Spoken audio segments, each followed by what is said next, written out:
বন্ধুরা, আমি সোমা বলছি, সোমা মুখার্জি। এত কষ্ট হচ্ছে ভিতরে যে হসপিটালে বসে থাকতে পারছি না। আমাদের সব ডাক্তাররা সবাই খুব ডিস্টার্বড। আজকে তো ওপিডি বন্ধ রাখা হয়েছে।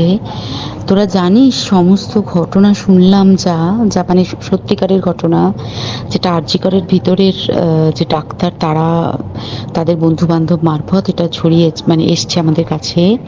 অ্যাকচুয়ালি যেটা ঘটেছে সেটা হচ্ছে, আমি শুনে তো মানে বিশ্বাস করতেও নিজেকে কেমন লাগছে রে।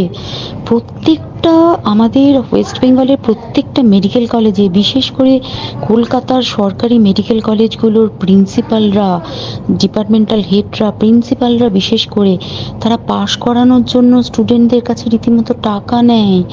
যেসব স্টুডেন্টরা, ইন্টার্নরা, পিজিটিরা যারা ভালো করে ক্লাস করে না বা থিসিস তারা জমা দেবে, পিজিতে তো থিসিস জমা দিতে হয়, তো যারা MBBS final year final pass করবে না সাপ্লি পাইয়ে দেবে, ইন্টার্নের কমপ্লিশন দেবে না, ইন্টার্ন হওয়ার পর কমপ্লিশন না দিলে তারা রেজিস্ট্রেশন নাম্বার পাবে না, এই সমস্ত ভয় দেখিয়ে টাকা পয়সা নেয়। সমস্ত জায়গাতেই এটা আছে।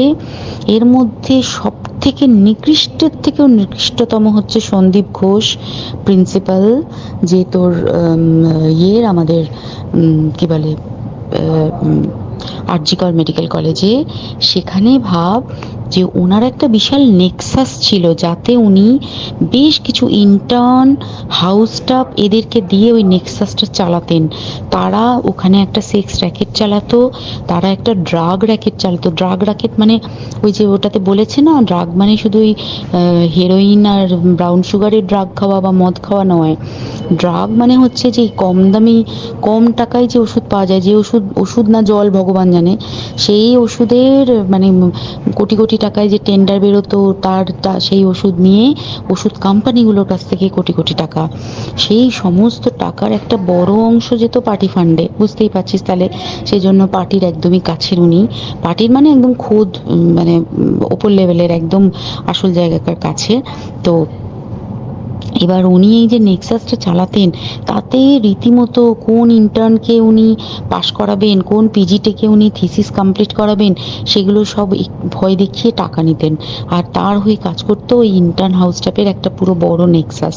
এবার এই মেয়েটির যে পিজিটি, মেয়েটি অত্যন্ত ভালো, সে তার থিসিসটা কমপ্লিট করাবে না বলে হুমকি দিচ্ছিল। সে এটা জানতে পেরে গিয়ে বলেছিল যে আমি এরকম কোনোভাবেই মেনে নেব না, আমি এর বিরুদ্ধে আমি যাব এবং আমি এর বিরুদ্ধে সব ফাঁস করে দেবো। তখন তাকে রীতিমতো ধমক দেওয়া হচ্ছিল। এটা চলছিল লাস্ট 6 মান্থস ধরে। 6 মাস ধরে তাকে হুমকি দেওয়া, তার প্রতি মানে বেশি বেশি প্রথমের দিকে কি করছিল, অত্যাচার করছিল। মানে কিরকম, বেশি বেশি করে নাইট ডিউটি দিচ্ছে, at a stress 36 hours duty, বেশি বেশি করে নাইট, বেশি বেশি করে খাটানো। এবং এগুলো সব জানে ডিপার্টমেন্টাল হেড, চেস্টের যে ডিপার্টমেন্টাল হেড সেও জানে, সিনিয়র পিজিটিরা সবাই জানে। প্রিন্সিপালের নির্দেশেই হচ্ছে এবং ওনার নেক্সাসের ছেলেমেয়েরাই কাজ করছে। তারা 6 মাস ধরে এটা করেছে।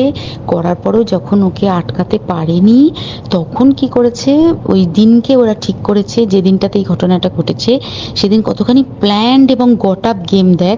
সেই দিন ওই ঘরে, ওই সেমিনার রুমে প্রত্যেক দিনই 4 তলার আরও অনেকেই যারা সিনিয়র পিজিটি বা জুনিয়র পিজিটি, তারা কিন্তু বিশ্রাম নিতে যেত, অনেকেই ওই ঘরে যেত। সেই দিনকে ও একা, ওকে বলেছে তুমি ঘুমিয়ে পড়ো, ওকে একা রেখে এসেছে। বাকিরা কাউকে যেতে দেয়নি, বলেছে ওই ঘরে আজকে ঘটনা ঘটছে, মানে কাজ হচ্ছে, ওই ঘরে কেউ যাবে না। ওই ঘরে সেই দিনকে ওর সাথে যখন খাওয়া দাওয়া করেছে বাকি 4 জন, সেই 4 জনের মধ্যে একটি মেয়ে পর্যন্ত ছিল। সে কিরকম মেয়ে চিন্তা কর, এরা ডাক্তার না জানোয়ার জানি না, আমি জানোয়ার বললেও জানোয়ারদের অপমান করা হয়, কারণ জানোয়ার সমাজে এরকম কাজ হয় না। তো ডাক্তার না কি আমি বলতে পারবো না। সেই ইন্টার্ন মেয়েটি আরেকটি ইন্টার্নের গার্লফ্রেন্ড, তো তার সাথে ওই পিজিটি মেয়েটি প্রচুর ঝগড়া হয়েছে। ঝগড়া হওয়ার পরে তারা তো হুমকি টুমকি দিয়ে চলে গেছে, দিয়ে তারা বলেছে তুমি ঘুমো। এবার ও তো আর জানে না, ভালো মনে শুতে এসেছে। তারপরে তারা গিয়ে মদটদ খেয়েছে, 7-8 জন মিলে চড়াও হয়েছে। এবং তোরা জানিস যে প্রথমে তার হাত দুটোকে দুপাশে 2 জন ধরে রেখেছে এবং সেই কাজে সেই মেয়েটিও সাহায্য করেছে, ইন্টার্ন মেয়েটি। 2 জন ওকে পা দুটোকে টেনে জরাসন্ধের মতো ছিঁড়ে ফেলেছে, মানে ছেঁড়ার মতো করে টেনেছে, যাতে পেলভিক বোন ভেঙেছে, কলার বোন ভেঙেছে। মানে কি বিপর্যস্ত মানে বিধ্বস্ত, কি নৃশংস অত্যাচার করেছে। ওকে উল্টো দিক করে শুইয়েছে, পিঠের ওপর দিয়ে বুট পরে হেঁটে গেছে, মাথাটাকে এমন থেঁতলেছে যে মানে স্কাল ফাল রাপচার হয়েছে। এই সমস্ত করার পরে শ্বাসরোধ করে তাকে মেরেছে। মেরে তারপরে আরও যেটা আরও ভয়ঙ্কর, যে একটা মৃত মানুষকে মিনিমাম ডিগনিটি দিতে জানে না, তারা নিচে এসে দেখেছে ওই সঞ্জয় তখন বসে মদ খাচ্ছিল অন্য আরো গ্রুপ ডি স্টাফদের সাথে।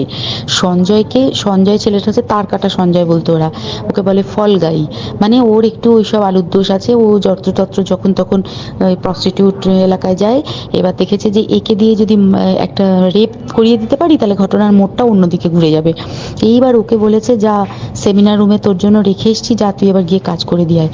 ও এসে ওই ডেড বডিকে রেপ করেছে যাতে তার ভ্যাজাইনাতে সিমেন্ট পাওয়া যায়।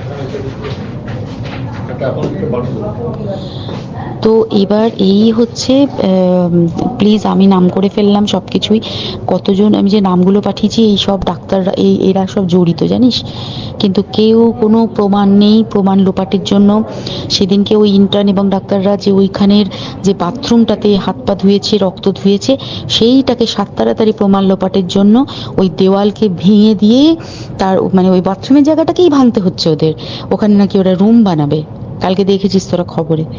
আর বেশি বলতে পারছি না, মানে তোরা তো সবাই প্রোটেস্ট করিস, আমরা তো আমাদের দিক থেকে করছি, কিন্তু কিছুই হবে না। এই পোড়া দেশে কিছুই হবার নেই, শুধু ভেতরে ভেতরে গুমড়ে গুমড়ে কষ্ট পাওয়া। আর আগামী প্রজন্মের যে ডাক্তাররা বেরোবে, তারা যে ইন্টার্ন বা পিজিটি বা এই যাদের কাছে আমরা যাব ভবিষ্যতে, তারা কি ডাক্তার না কি আমি জানি না, কি নিয়ে তাদের কাছে আমরা যাব আর কি করেই বা আমাদের পরের প্রজন্মকে আমরা সুরক্ষিত রাখবো। এমনই ইনফরমেশন ভিডিও দেখতে চাইলে এই চ্যানেলটি সাবস্ক্রাইব করতে পারেন। আর আপনি যদি যুবক হয়ে থাকেন তাহলে এই ছোট্ট ভিডিওটি অবশ্যই দেখবেন। Thanks for watching.